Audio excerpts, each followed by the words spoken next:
April 19, 1945.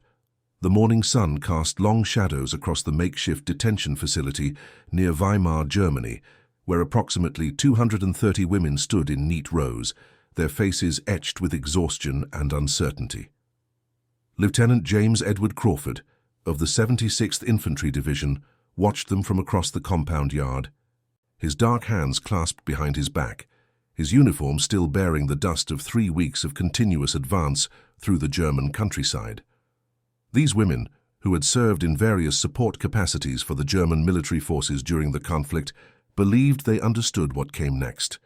They had heard the stories, whispered the warnings, prepared themselves for the brutality they assumed would follow defeat. They were wrong in ways that would reshape their entire understanding of the world. Before we dive into this story, make sure to subscribe to the channel and tell me in the comments where you're watching from. It really helps support the channel. What transpired in that compound over the following 72 hours would challenge every assumption these women held about race, humanity, and the propaganda they had been fed for over a decade. It would reveal that dignity could flow from unexpected sources, and that the measure of a person had nothing to do with the color of their skin and everything to do with the content of their character. Lieutenant Crawford stood 5 feet 11 inches tall, his frame lean from months of field rations, his brown eyes sharp with intelligence that had earned him a battlefield commission despite the institutional barriers that sought to keep men who looked like him from positions of authority. He had grown up in Philadelphia, the son of a postal worker and a seamstress, the first in his family to attend college, before the conflict interrupted his engineering studies at Howard University. Now, at 24 years old, he found himself responsible for the welfare of women who had been taught since childhood that he was subhuman. The compound had been a former German logistics depot, its stone buildings arranged around a central courtyard where supplies had once been organized for distribution to units operating in the region. Now it housed these women, ages ranging from 19 to 48, most of them former telephone operators, clerks, nurses, and support staff who had been swept up in the chaotic final weeks of the conflict as American forces pushed deeper into the heartland. They wore a mixture of military auxiliary uniforms and civilian clothing, many garments threadbare and stained from weeks of displacement and uncertainty. Sergeant William Moses Johnson stood beside Crawford, a notebook tucked under his arm, his own dark face impassive as he surveyed the assembly. Johnson hailed from Alabama, had seen things in the American South that would make strong men weep, yet had volunteered to fight for a country that treated him as a second-class citizen. He stood now as the administrative officer for this temporary facility, his organizational skills making him invaluable despite the Army's reluctance to recognize his full potential. Crawford had received his orders that morning from Colonel Patrick Sullivan, the division's provost marshal, a red-faced officer from Boston who had made no secret of his discomfort with having a black officer in his command structure. The orders were simple: process the detainees, assess their individual involvement with military operations, and prepare them for transfer to a larger facility within 1 week. The means of accomplishing this task had been left intentionally vague, a test Crawford recognized immediately. The women stood in 6 rows, their posture rigid despite obvious exhaustion. Crawford could see the tension in their shoulders, the way their eyes darted between him and the dozen guards positioned around the compound perimeter. Most of these guards were white soldiers from various units, men whose expressions ranged from indifference to barely concealed hostility, though whether that hostility was directed at the detainees or at Crawford himself remained unclear. Among the women, several faces stood out to Crawford as he conducted his initial survey. In the front row stood Greta Hoffman, 32 years old, her blonde hair pulled back severely from a face that might have been beautiful before months of poor nutrition and stress had hollowed her cheeks. She had been a supervising clerk at a military communications center, responsible for routing messages between field units and headquarters. Her file, thin as it was, indicated she had joined the auxiliary services in 1941, believing the rhetoric about protecting the homeland. 3 rows back stood Elizabeth Schneider, barely 20 years old, her hands trembling slightly as she maintained her position. She had served as a nurse's assistant in a field hospital, tending wounded soldiers with the same care she would have given anyone in need of medical attention. Her youth showed in every feature, the baby fat not yet fully gone from her cheeks, her eyes wide with poorly concealed fear. Near the rear stood Margaret Klein, 48 years old, grey threading through her dark hair, her stocky frame suggesting the robust constitution of someone who had worked physically demanding jobs her entire life. She had been a cook in a military canteen, preparing thousands of meals over 4 years of service, believing she was supporting men who fought to protect their families. Her hands bore the scars of countless minor burns and cuts, the marks of her profession. Crawford stepped forward, his boots crunching on the gravel courtyard. The sound seemed unnaturally loud in the morning quiet, broken only by distant artillery fire from units still engaged with pockets of resistance to the east. He stopped 10 feet from the first row, close enough to see the individual expressions, far enough to address them all. Before he could speak, Sergeant Johnson moved to his side and handed him a clipboard. Crawford glanced at it briefly, noting the preliminary roster that had been compiled, then looked up at the assembled women. He saw fear there, certainly, but also something else.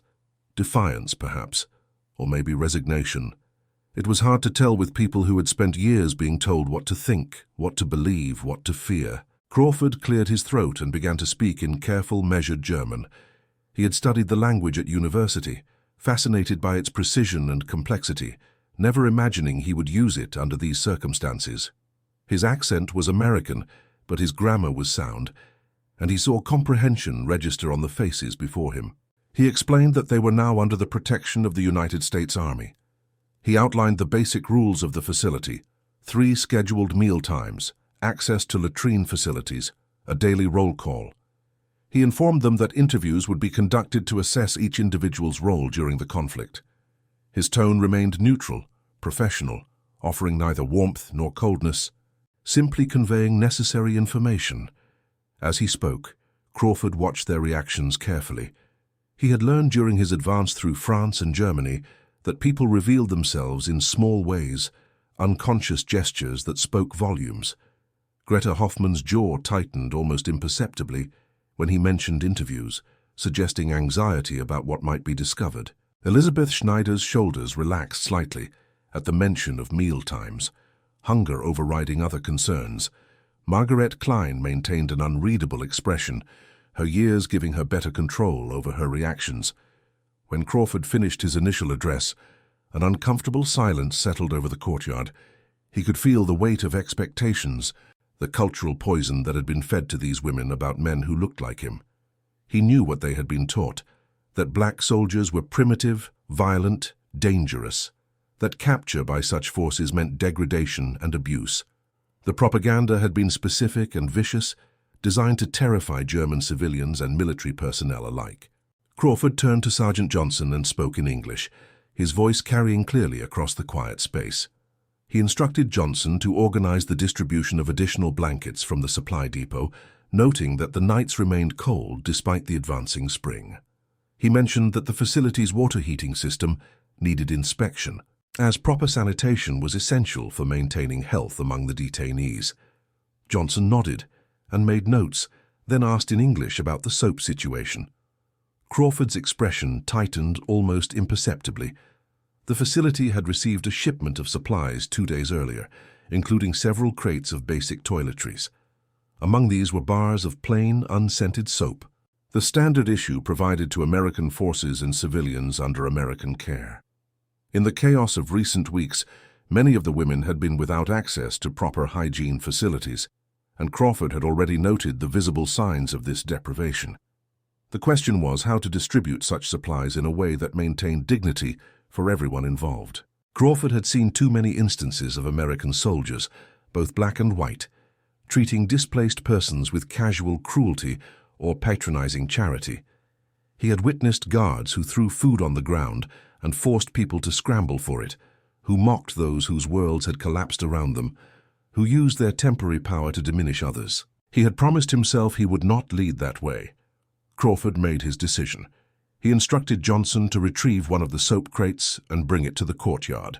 Then he dismissed the assembly, telling the women in German that they were to return to their assigned quarters and await further instructions.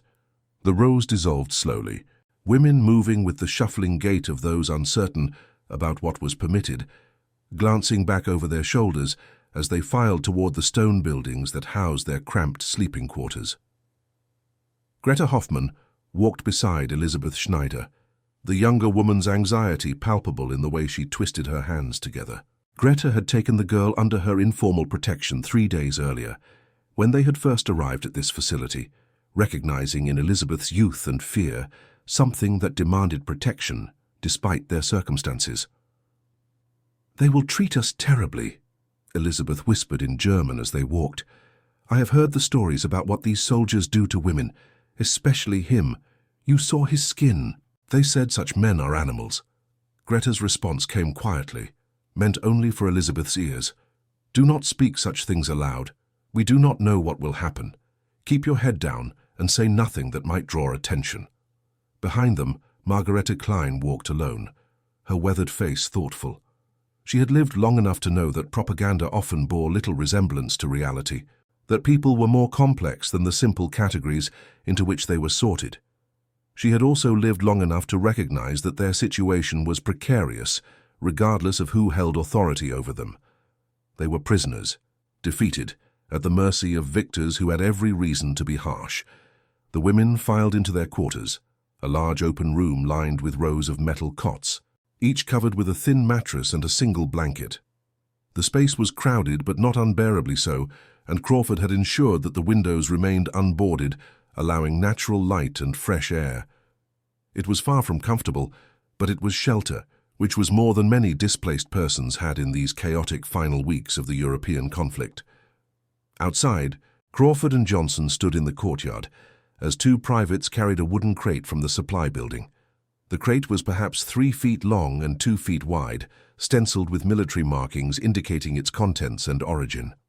Johnson pried open the top with a crowbar, revealing rows of wrapped soap bars, each package simple brown paper with basic labeling. Crawford picked up one of the bars, feeling its weight in his hand. It was nothing special, just plain soap, but he knew it represented something more to the women in those buildings. It represented the possibility of cleanliness, of reclaiming some small measure of personal dignity, in circumstances designed to strip such things away. It also represented a test, though not the one anyone might expect. The lieutenant had been thinking about this moment since he received his assignment to this facility. He had known he would face situations where his authority would be questioned, where his race would complicate simple interactions, where the poison of propaganda would color every exchange. He had decided that he would respond to such complications not with anger or resentment, but with a kind of radical dignity that would challenge assumptions through action rather than words. "Sergeant Johnson," Crawford said, studying the soap bar in his hand, "I want you to call the women back to the courtyard in 1 hour.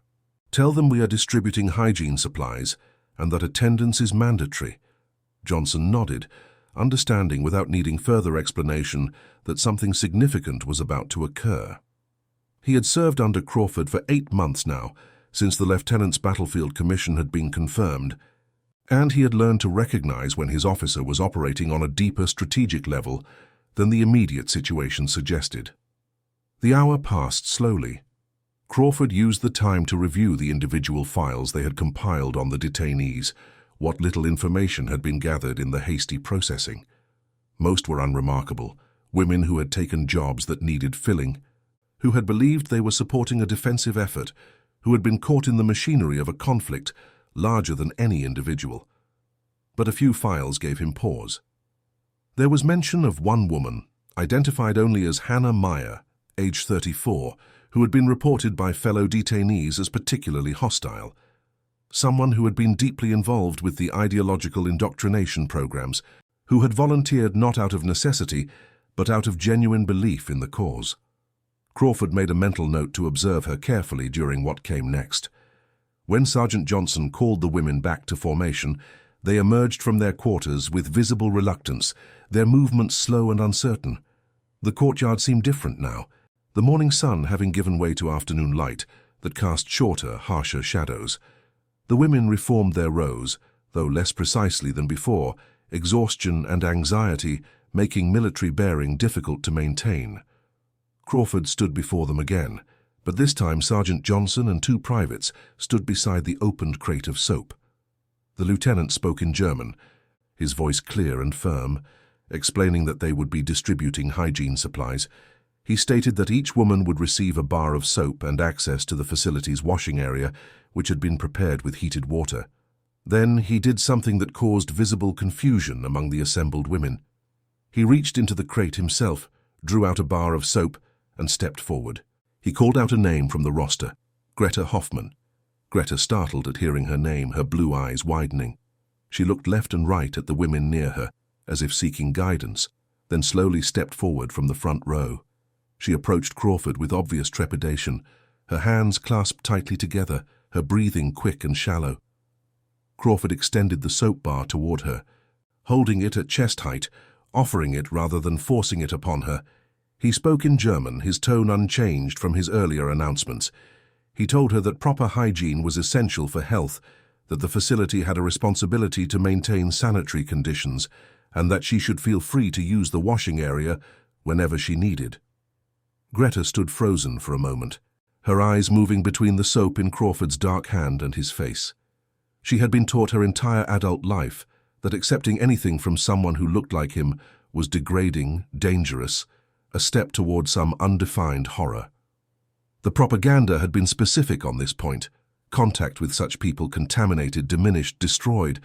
But Greta was also exhausted, hungry, frightened, and desperately in need of the simple dignity that cleanliness provided. She had not bathed properly in 3 weeks. Her hair felt greasy and heavy, her skin sticky with accumulated grime, her clothes stiff with dried sweat. The soap represented a small mercy in circumstances that had offered precious few. She reached out slowly, her hand trembling slightly, and took the bar from Crawford's hand. Their fingers did not touch. He released it as soon as she had a firm grip, maintaining a professional distance. Greta looked down at the soap in her hand, as if she had never seen such an object before, then looked up at Crawford's face, searching for mockery or cruelty or some trap she could not yet perceive. She found none of these things. Crawford's expression remained neutral, professional, a military officer, distributing supplies to people under his temporary authority. He gestured toward the left side of the courtyard, where a doorway led to the washing facilities. Greta nodded once, wordlessly, and walked in that direction, her steps uncertain, the soap clutched in both hands. Crawford called the next name, Elizabeth Schneider. The young woman came forward with visible fear, her face pale, her hands shaking. Crawford extended another bar of soap with the same gesture, the same explanation. Elizabeth took it quickly, as if speed might somehow make the exchange less real, then hurried after Greta toward the washing facilities. One by one, Crawford called the names and distributed the soap bars. Some women came forward with defiance written clearly on their faces, taking the soap with quick, angry gestures, as if daring him to make something more of the exchange. Others approached with their eyes downcast, accepting the supplies without meeting his gaze, their shame at their circumstances overwhelming other emotions.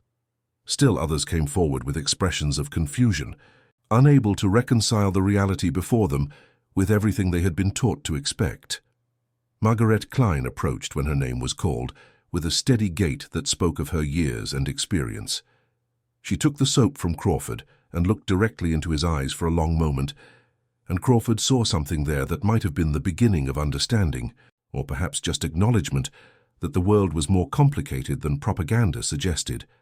She nodded once, a gesture that might have been gratitude or simply confirmation that the exchange had occurred, then moved toward the washing area.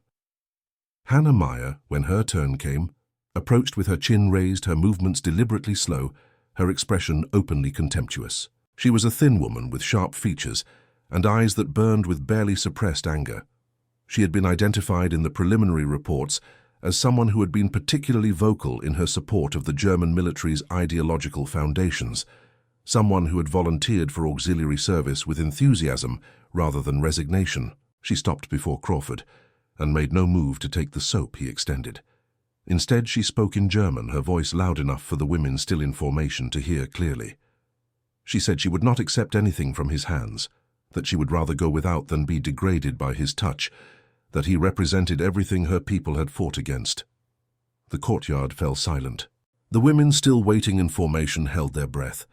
The guards around the perimeter tensed, hands moving toward weapons, uncertain how to respond to this open defiance. Sergeant Johnson took a half-step forward, his jaw tight with controlled anger at the insult to his commanding officer. Crawford raised his free hand slightly, a gesture that halted Johnson's movement. He looked at Hannah Meyer with the same neutral expression he had maintained throughout the distribution. He spoke in German, his tone unchanged, almost conversational. He told her that accepting the soap was not mandatory, that she was free to decline if she chose. He explained that the supply would be available in the facility's administrative office should she change her mind. He noted that hygiene was a matter of health, not politics, and that disease recognized no ideological boundaries. Then he did something unexpected. He stepped to the side and placed the soap bar carefully on a small wooden table that stood near the crate, setting it down gently rather than tossing it dismissively. He told Hannah Meyer that the soap would remain there, labeled with her name, for when she decided she needed it. He said this without sarcasm or judgment, simply stating a fact. Hannah Meyer stood for a moment longer, clearly unprepared for this response. She had expected anger, retaliation, some validation of the narratives she had been fed. Instead, she received calm professionalism and the quiet implication that her choices were her own to make. She turned sharply and walked back toward the formation. Her face flushed with emotion Crawford could not quite identify. The distribution continued. Crawford called every name on the roster, extended every bar of soap with the same gesture and explanation, maintained the same professional demeanor. His arm began to ache from the repetitive motion. His voice grew slightly hoarse from speaking in his second language for an extended period, but he did not vary his approach or show any sign of impatience. When the last woman had received her soap and moved toward the washing facilities, Crawford turned to Sergeant Johnson and spoke in English. He instructed Johnson to ensure that the washing area remained accessible throughout the evening, that sufficient heated water was maintained, and that the women were given adequate time to attend to their hygiene without feeling rushed or observed. Johnson acknowledged the orders, then asked quietly whether Crawford wanted him to do anything about Hannah Meyer's outburst. Crawford shook his head and replied that people had a right to their feelings, even when those feelings were based on false premises. He said that actions would speak louder than any punishment, that dignity freely given often proved more transformative than dignity demanded. The washing facility had been a storage room that Crawford had ordered converted for this purpose. It contained several large basins with running water, mirrors that had been salvaged from various sources, and privacy screens that allowed women to wash without being observed by guards or each other. The water came from a heating system that had been repaired by military engineers, providing warm rather than hot water, but warm enough for effective cleaning. Greta Hoffman stood before one of the basins, the bar of soap still clutched in her hand, staring at her reflection in the mirror. She looked older than she remembered, haggard in ways that shocked her. When had she become this person? When had the certainty and purpose she had felt just months ago dissolved into this hollow exhaustion? Elizabeth Schneider stood at the next basin, already beginning to wash her hands and face with quick, almost desperate movements, as if speed might somehow restore what had been lost. Tears mixed with water on her cheeks, and Greta could not tell if they were tears of relief or grief, or simply the release of tension that had been building for weeks. Margaret Klein moved through the washing process with methodical efficiency, a woman who had learned long ago to take care of practical necessities, regardless of emotional circumstances. But even she paused at one point, soap in hand, and looked down at the simple bar with an expression that suggested she was reassessing assumptions she had held for years. Outside, the afternoon settled into evening, the spring air cooling as the sun descended toward the horizon. Crawford stood in the courtyard reviewing paperwork, making notes about the day's events, documenting everything with the careful attention to detail that characterized his approach to every task. He would need to submit reports to Colonel Sullivan, would need to justify his methods and decisions. He knew that his approach would be criticized by some. There were officers who believed that kindness to former enemies was weakness, who thought that harsh treatment was appropriate for those who had supported the opposition. There were others who would object to his methods specifically because of his race, who would see his professional courtesy as presumptuous. who would argue that someone like him had no business treating these women with dignity. Crawford had considered all of this before taking this assignment. He had decided that he would conduct himself according to his own standards of decency, regardless of the criticism it might generate. He had decided that he would demonstrate through his actions what he believed about human dignity, that it was inherent and universal, not contingent on race or nationality or the outcome of conflicts, that it could not be bestowed or stripped away by external authorities, only recognized or denied. As darkness fell over the compound, lights came on in the buildings, powered by a generator that rattled in the background. The women gradually finished their washing and returned to their quarters, moving with slightly straighter postures than they had hours earlier, the simple act of becoming clean having restored some small measure of self-respect. Sergeant Johnson approached Crawford in the courtyard, now illuminated by harsh electric lights that cast deep shadows between the buildings. Johnson reported that the distribution had been completed without further incident, that the washing facilities were being cleaned for the next day's use, that the guards had been briefed on the evening security procedures. Then Johnson said something in English, his voice quiet enough that only Crawford could hear.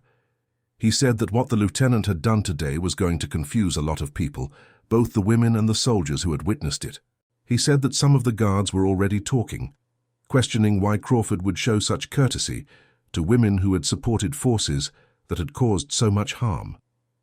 Crawford looked at his sergeant, this man who had endured his own experiences of being treated as less than human because of the color of his skin, and spoke with quiet conviction. He said that the cycle of degradation had to be broken somewhere, by someone. He said that if they treated these women with cruelty, they would simply confirm the propaganda, validate the hatred, perpetuate the lie that some human beings were inherently less worthy of dignity than others. He said that in showing basic decency to people who had been taught to expect brutality from him, he was doing more than just distributing soap.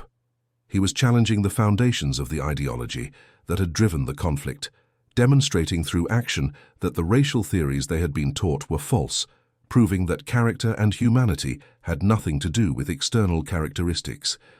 Johnson nodded slowly, understanding the larger strategy at work. He had always known Crawford was operating on a different level than most officers, that his intelligence and education had given him a framework for thinking about these situations that transcended simple military procedure. But hearing it stated so clearly made the approach even more impressive. The night passed quietly. Guards maintained their positions around the perimeter. The women settled into their cots, whispering conversations echoing through the stone building. Some slept immediately, exhaustion overwhelming anxiety. Others lay awake for hours, their minds processing the day's events, trying to reconcile what had occurred with what they had expected. Greta Hoffman lay on her cot, still holding the bar of soap, her fingers tracing its simple shape in the darkness. She thought about the moment when she had taken it from the black officer's hand, how her entire body had tensed in anticipation of some violation that never came.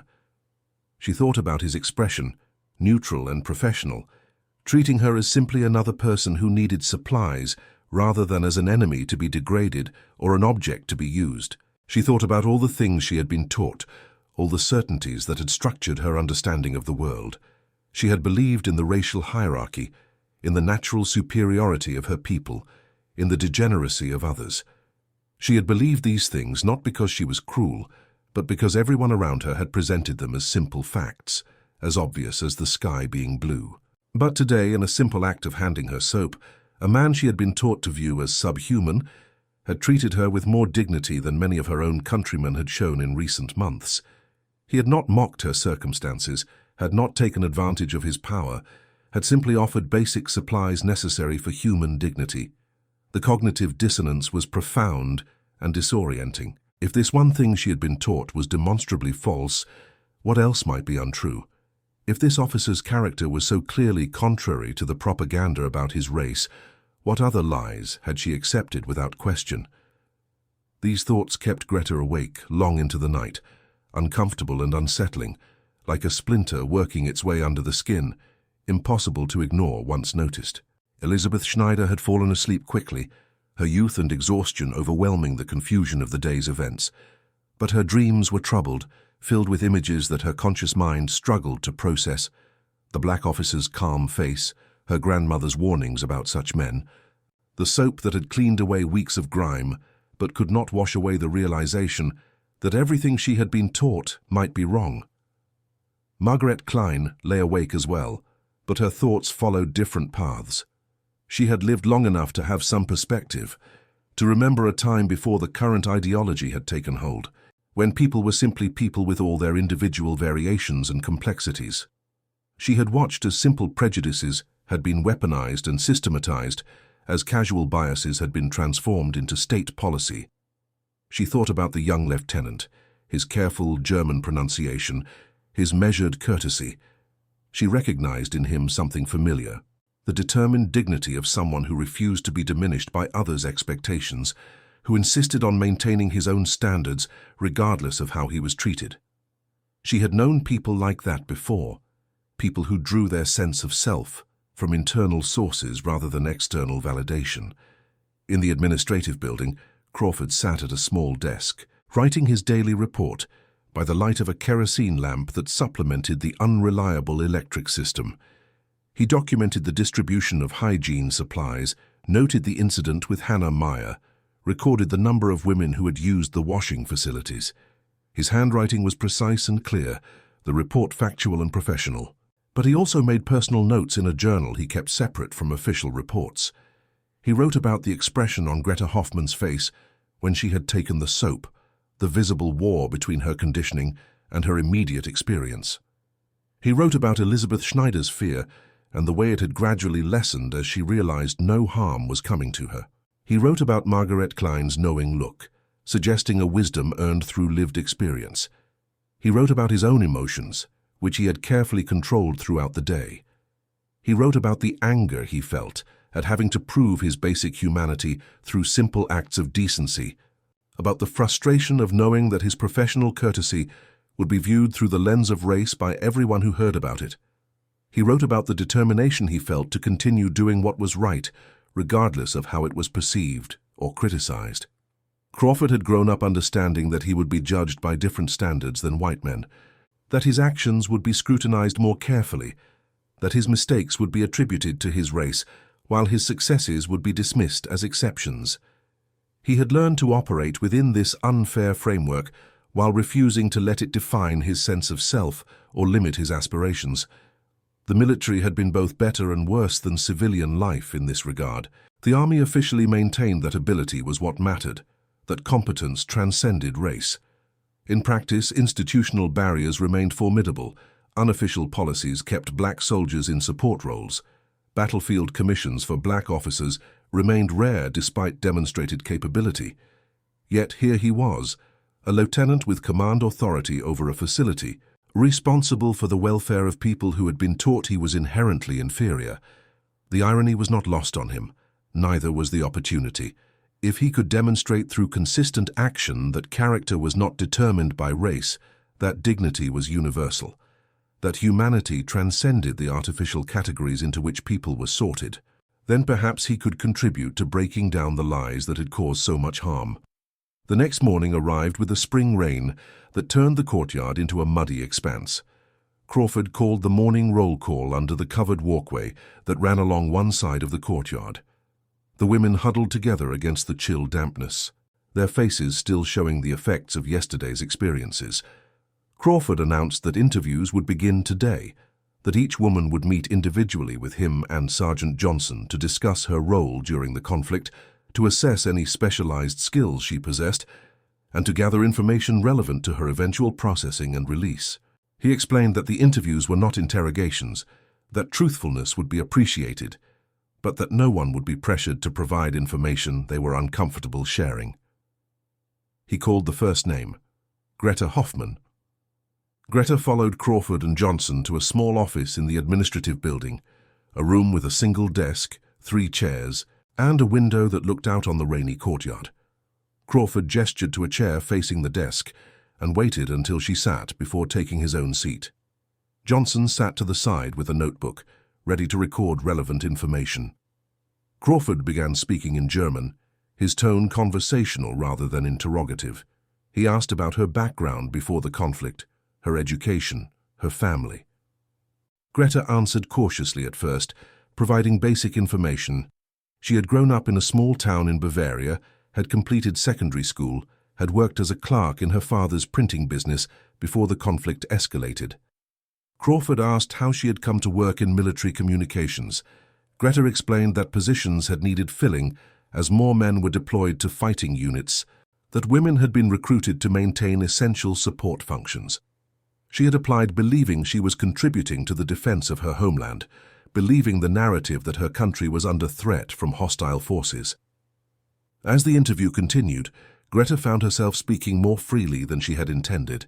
There was something about Crawford's approach that invited honesty rather than defensiveness. He asked questions without judgment, listened to answers without interrupting, seemed genuinely interested in understanding her perspective and experiences rather than simply extracting information or passing moral judgment. She found herself describing the gradual realization over the past year that the narratives she had been fed were not matching the reality she observed. The messages she had routed had become increasingly desperate. The gap between official pronouncements and actual circumstances had widened until even the most committed began to question. The certainty she had felt in 1941 had eroded slowly, replaced by doubt and eventually by the recognition that she had been part of something fundamentally wrong. Crawford listened without comment, his expression neutral, occasionally making notes. When Greta finished speaking, sitting back in her chair with visible exhaustion from the emotional effort of articulating these realizations, he asked one more question. What had she learned from her experiences?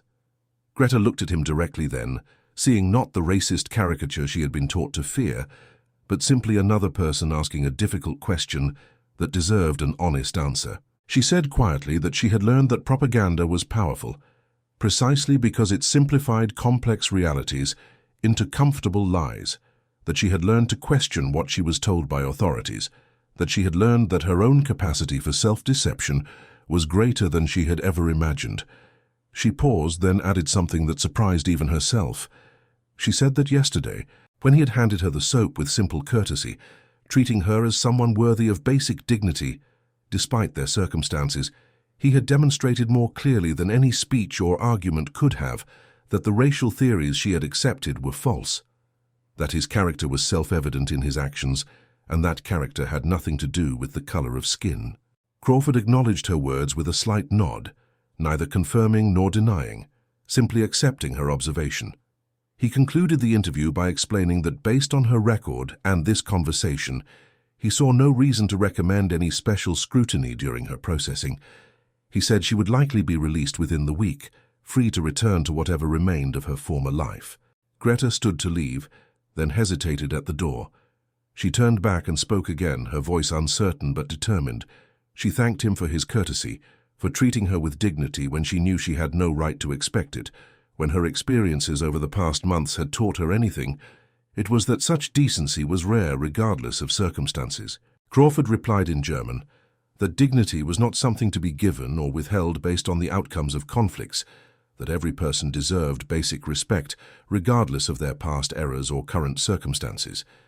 He said this simply, as a statement of principle rather than as absolution for anything she or others had done. Greta left the office with tears in her eyes, though she could not have explained exactly what emotions drove them. Relief, perhaps, or shame, or the overwhelming sense that her understanding of the world had been fundamentally reorganized in ways she was still processing. The interviews continued throughout the day and into the next. Each woman entered the small office expecting interrogation and found instead conversation. Elizabeth Schneider spoke haltingly about her nursing experiences, describing the wounded soldiers she had cared for with equal compassion, regardless of which unit they came from. Slowly realizing through her own words that her capacity for human empathy had always existed independent of the ideological frameworks that claimed to define who deserved such empathy.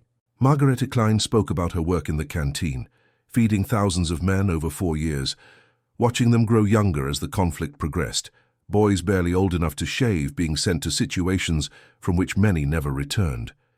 She spoke about the waste of it all, the senseless destruction of human potential, The way ordinary people had been swept up in machinery they could not control or fully understand. One by one, the women came and spoke and left, and Crawford maintained the same approach with each. Attentive listening, respectful questions, no judgment passed on past actions that had been driven by circumstances and propaganda. Most had lacked the tools to resist. He documented their skills, their experiences, their current needs. He made recommendations about their processing based on individual circumstances rather than blanket categorizations. On the third day, Hannah Meyer still had not used the washing facilities. The soap bar Crawford had set aside for her remained on the small table, now labeled with her name on a piece of paper. Other women had noticed, whispered about it among themselves. Some viewed her refusal as principled resistance, others saw it as stubborn pride that served no useful purpose.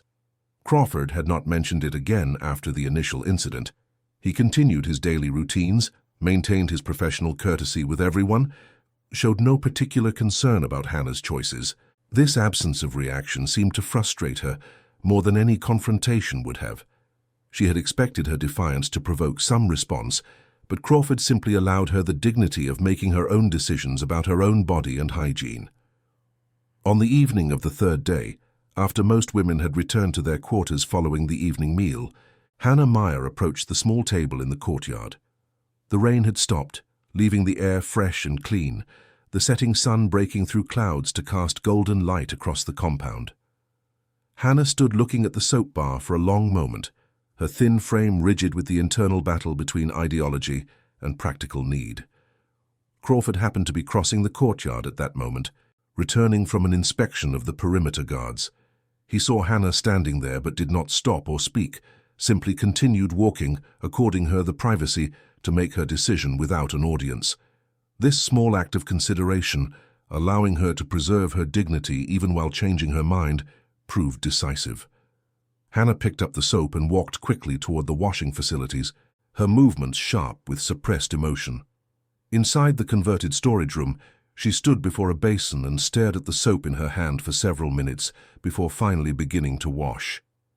The process was rushed and almost violent, as if she could scrub away not just the physical grime, but also the cognitive dissonance that had been building inside her for 3 days.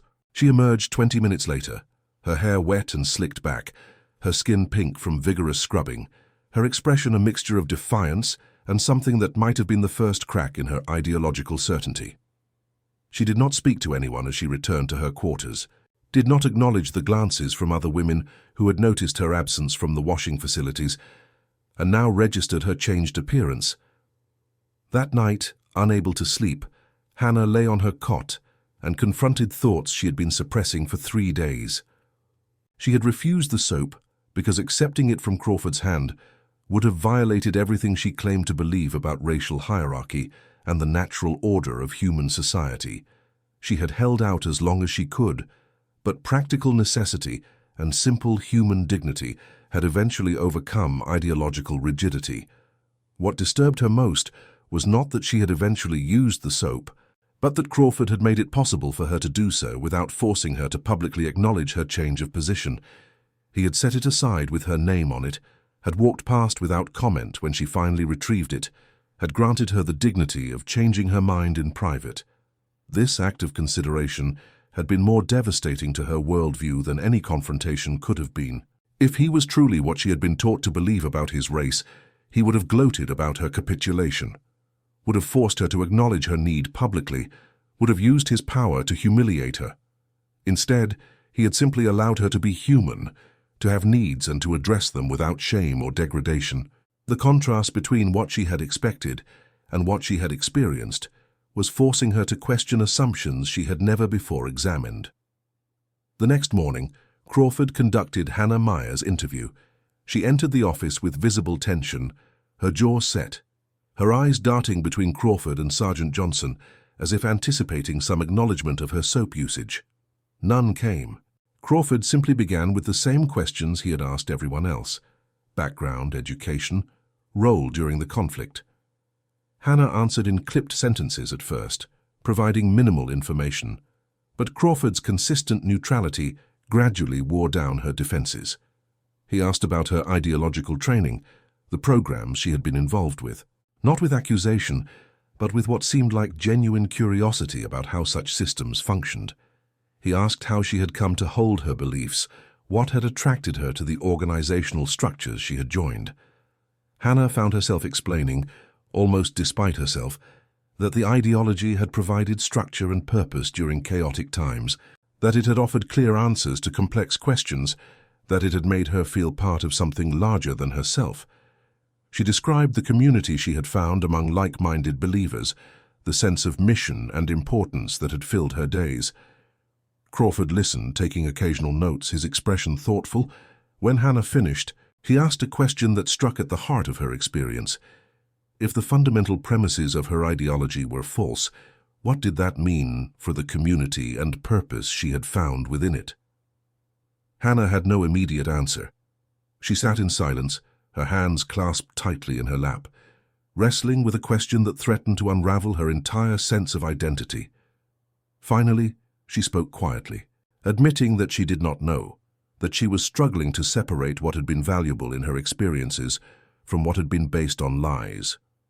Crawford said something then that Hannah would remember for the rest of her life. He said that people often conflated the human needs met by organizations with the validity of those organizations' claims.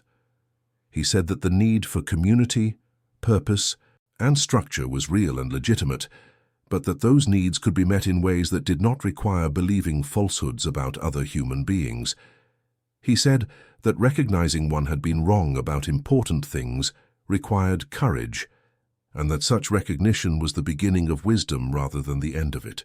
He concluded the interview by noting that Hannah's ideological training would likely complicate her processing, that she would face additional scrutiny from other authorities. But he also said that he believed people were capable of growth and change, that past beliefs did not necessarily determine future character, and that he hoped she would have the courage to continue questioning the assumptions she had accepted without examination. Hannah left the office in a state of profound confusion, her worldview fractured, but not yet replaced with anything coherent. She had entered the facility 3 days ago with absolute certainty about the nature of reality, about racial hierarchies, about who deserved respect and who did not. Now nothing seemed certain except that much of what she had believed was demonstrably false. The interviews concluded after 5 days. Crawford had spoken individually with all 230 women, had documented their experiences and skills, had assessed their individual circumstances and needs. His reports were thorough, professional, and notably free of the blanket condemnations or categorical judgments that characterized many such assessments. Colonel Sullivan reviewed Crawford's reports with poorly concealed surprise. He had expected, perhaps even hoped for, evidence of problems that would justify removing Crawford from the assignment. Instead, he found documentation of orderly processing, efficient facility management, and what appeared to be remarkably cooperative behavior from detainees who had every reason to be hostile or difficult. Sullivan called Crawford to his office, a larger building in the nearby town that served as divisional headquarters. Crawford presented himself in proper uniform, his bearing military correct, prepared for whatever criticism or questions the colonel might raise. Sullivan asked directly how Crawford had managed to maintain such order in the facility, with minimal guards and resources. Crawford explained his approach simply. Treating people with dignity tended to elicit better behavior than treating them with cruelty. Providing for basic needs reduced tension and resentment. Maintaining consistent professionalism established clear expectations that most people would meet.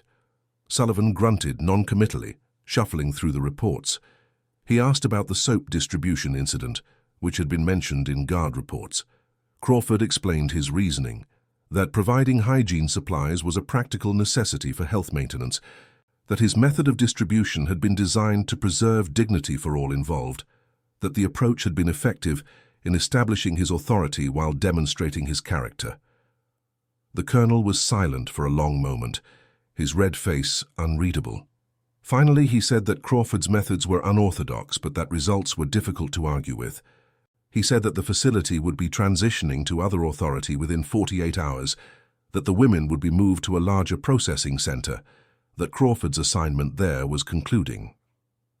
Sullivan then added something unexpected. He said that despite his initial reservations about Crawford's appointment to this position, the lieutenant had demonstrated capabilities that deserved recognition. He said he would be recommending Crawford for a commendation for exceptional performance of duty.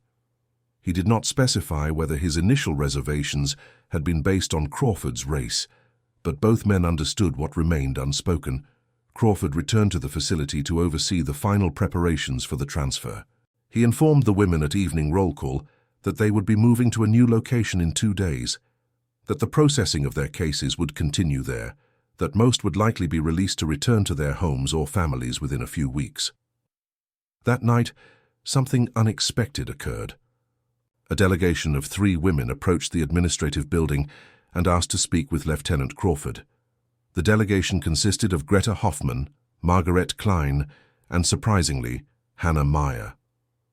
Crawford agreed to meet with them in the small office where he had conducted the interviews. Greta served as spokesperson, though she glanced at her companions for support as she began speaking in German. She said they had been asked by the other women to express gratitude for the treatment they had received at this facility. She said that many of them had expected very different circumstances, that Crawford's professional courtesy and consistent dignity had been unexpected and appreciated. She paused, struggling to find words for something more complex. She said that for some of them, including herself, the experience of being treated with basic human decency by someone they had been taught to view as inferior had forced them to confront and reconsider beliefs they had held without examination. She said that this recognition was uncomfortable, but necessary, and that they were grateful for the example he had provided, even though it challenged everything they thought they knew. Margaret Klein spoke next, her weathered face thoughtful. She said that she had lived long enough to recognize wisdom when she encountered it, that Crawford's approach demonstrated an understanding of human nature that transcended military rank or wartime circumstances. She said that his ability to separate people's inherent worth from their past errors or temporary circumstances reflected a moral clarity that many who claimed moral authority conspicuously lacked. Then Hannah Meyer spoke, her voice quiet but firm. She said that she had spent the past several days wrestling with the collapse of certainties she had built her adult life around. She said that recognizing she had been profoundly wrong about fundamental matters was painful but liberating. She said that Crawford's treatment of her, particularly his willingness to allow her to preserve her dignity even while changing her position on the soap, had demonstrated a kind of strength and character she had not believed existed in someone of his race. She paused, then added that she understood now that this belief itself had been the problem, that judging people's character based on their race rather than their actions was fundamentally wrong, regardless of which race was being elevated or denigrated. She said that unlearning such deeply ingrained beliefs would take time, but that his example had shown her it was possible and necessary. Crawford listened to all 3 women without interrupting. When they finished, he sat in silence for a moment, considering his response. Finally, he spoke in German, his tone measured and sincere. He said that he appreciated their words, but that he had simply been doing his job according to his own standards of professional conduct and human decency. He said that he had treated them the way he believed all people should be treated, regardless of circumstances, with respect for their inherent dignity, with recognition of their basic humanity, with consistent fairness, regardless of past actions or current power dynamics. He said that if his example had encouraged them to reconsider false beliefs about race and human worth, he was pleased, but that the credit for that reconsideration belonged to them for having the courage to question what they had been taught. He said that many people, when confronted with evidence that contradicted their beliefs, simply denied the evidence rather than revising their beliefs. He added that he hoped they would carry forward the recognition that character was individual and earned through action, that dignity was universal and inherent, and that the arbitrary categories into which people were sorted for political purposes bore no relationship to their actual worth or capabilities. The 3 women thanked him again and left. As they walked back to their quarters through the darkened compound, they spoke quietly among themselves. Greta said that she would remember this experience for the rest of her life, that it would serve as a measuring stick against which she would evaluate her own behavior and beliefs. Margaret said that she hoped the younger women, particularly Elizabeth and others like her, would have the wisdom to carry these lessons forward as they rebuilt their lives and their country. Hannah said little, still processing the fundamental reorganization of her worldview, but she walked with them as an equal rather than a part, a small but significant change in her relationship with the other women. The next day proceeded with preparations for the transfer. The women packed what few belongings they had, organized themselves into groups for transport, maintained the orderly behavior that had characterized their time at this facility. The guards noted the cooperative atmosphere, so different from the chaos and resistance that often marked such transitions. Crawford conducted a final inspection of the facility, ensuring that everything was properly documented and accounted for. Sergeant Johnson worked alongside him, the two men having developed an effective partnership over the months they had served together.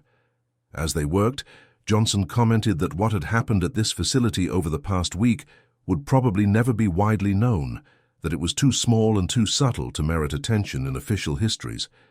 Crawford replied that he was fine with that. He said the goal had not been recognition, but simply doing what was right according to his own principles. He said that if even a few of the women carried forward the recognition that racial categories were artificial and that character was individual, then the effort had been worthwhile regardless of whether anyone else ever knew about it. On the final morning, as the transport trucks arrived to move the women to the larger processing center, Crawford stood in the courtyard, conducting the last roll call. He called each name, watched each woman board the vehicles, maintained his professional bearing throughout. Some women nodded to him as they passed. Others avoided eye contact, still uncomfortable with the cognitive dissonance his treatment had created. A few, including Greta Hoffman and Hannah Meyer, looked directly at him with expressions of gratitude and something that might have been respect. Elizabeth Schneider paused as she approached the truck, then turned back and walked quickly to where Crawford stood. She spoke in halting German, her young face earnest. She said that she wanted him to know that she would tell her children someday about the black American officer who had treated her with kindness when she had no right to expect it, who had demonstrated through simple actions that the racial theories she had been taught were lies. She said that she hoped such stories would help ensure that the mistakes of her generation were not repeated. Crawford acknowledged her words with a slight nod, told her he hoped she had a good life, and watched as she hurried to join the others in the truck. Within an hour, the compound was empty, except for Crawford, Johnson, and a few guards who remained to secure the facility until it could be repurposed or abandoned.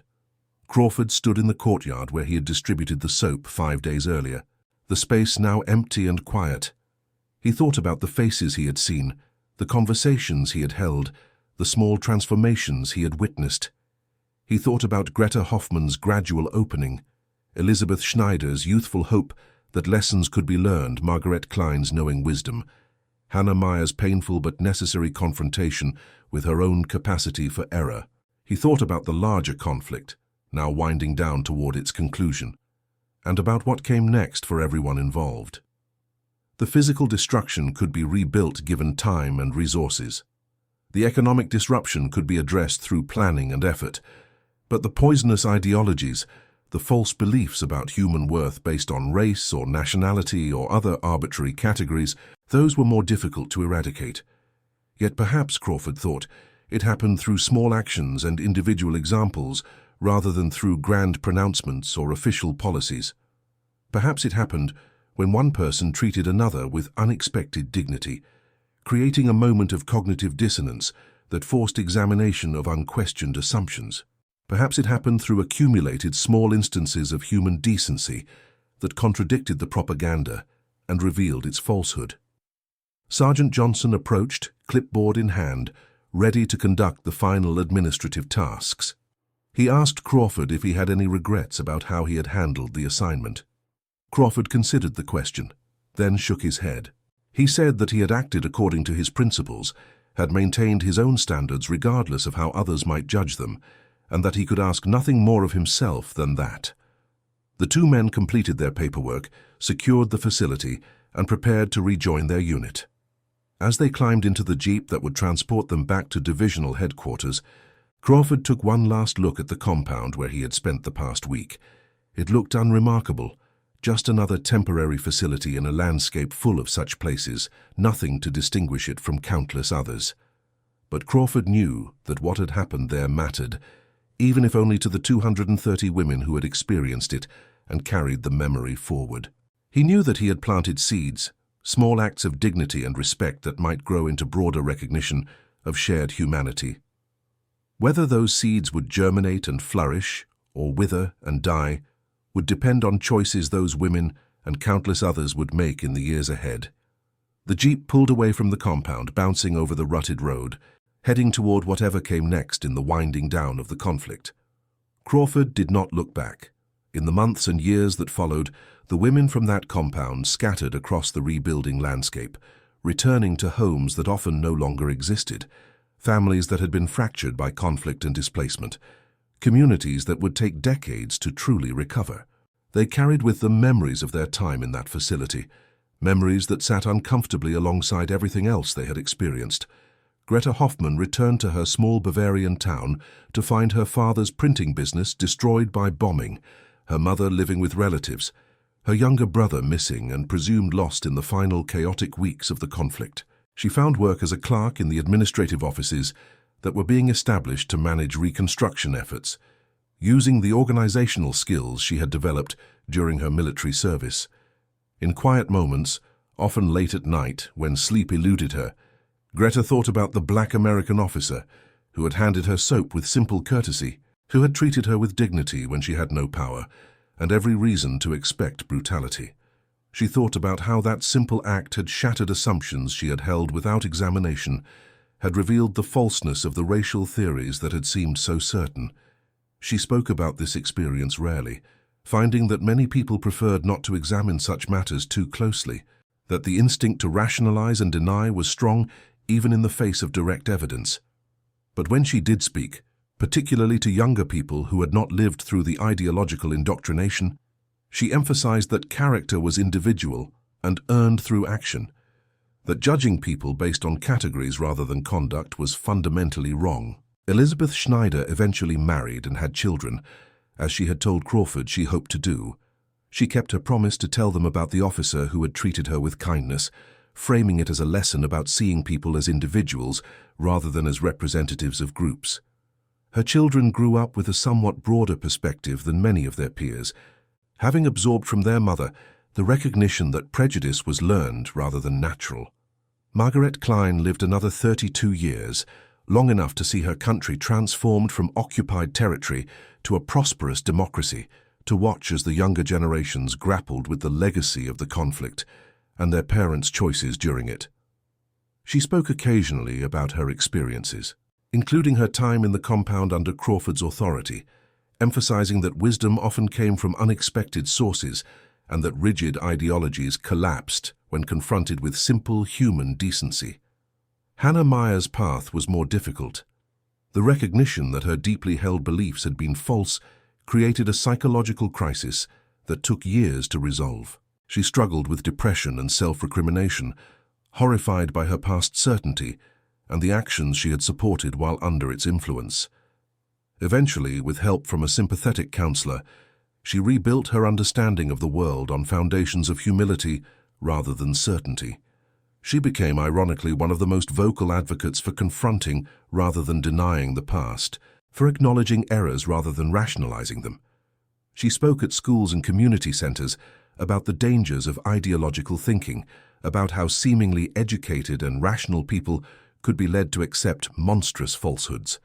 She always mentioned the soap incident, describing it as the moment when her certainty first cracked, when she began to recognize that her beliefs were contradicted by reality. Lieutenant James Edward Crawford continued his military service through the end of the conflict and into the occupation period. He was eventually promoted to captain, though his advancement remained slower than his capabilities warranted, due to the institutional barriers that persisted despite official policies of equality. He received the commendation Colonel Sullivan had recommended, a formal recognition of his exceptional performance at the detention facility. After his discharge, Crawford returned to Philadelphia and completed his engineering degree at Howard University. He had a successful career, married, raised 3 children, and live to see the civil rights movement challenge and begin to dismantle the legal structures of racial discrimination that had limited his own opportunities. He spoke rarely about his wartime experiences, finding that most people were not particularly interested in the mundane details of facility management or the subtle work of changing minds through consistent example. But sometimes, late in his life, when his grandchildren asked him about his time in the military, he would tell them about the compound near Weimar and the women who had been taught to hate and fear him based on the color of his skin. He told them about distributing soap with simple courtesy, about maintaining his dignity and principles regardless of how others perceived him, about the small transformations he had witnessed when people were confronted with evidence that contradicted their prejudices. He told his grandchildren that fighting for justice sometimes meant grand actions and dramatic confrontations, but that it also meant countless small acts of insisting on basic human dignity, refusing to be diminished by others' expectations, demonstrating through consistent example that character transcended the artificial categories into which people were sorted. He told them that change happened slowly and unevenly, that progress was not linear or guaranteed, but that each person's choices about how to treat others mattered and accumulated into larger transformations. The compound near Weimar where these events occurred was eventually abandoned and then demolished during post-conflict reconstruction.